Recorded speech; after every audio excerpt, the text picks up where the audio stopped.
a store. I buy my milk. Ito yung milk. Yung binili kong milk is almond. Yeah, almond milk. Kasi ito yung, it will gonna help me to sleep daw kasi 2 days na akong, more than 2 days na akong hindi dinadalaw ng antok.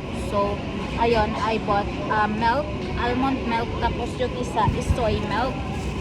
But this soy milk is from Australia. Yes, this is, ayan, Australia. Australian made or yung milk na to. So ayun, depende pa kung saan yung very effective.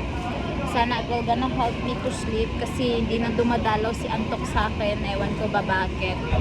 Basta yun. So ayan, I'm just eating my dinner here at Jollibee.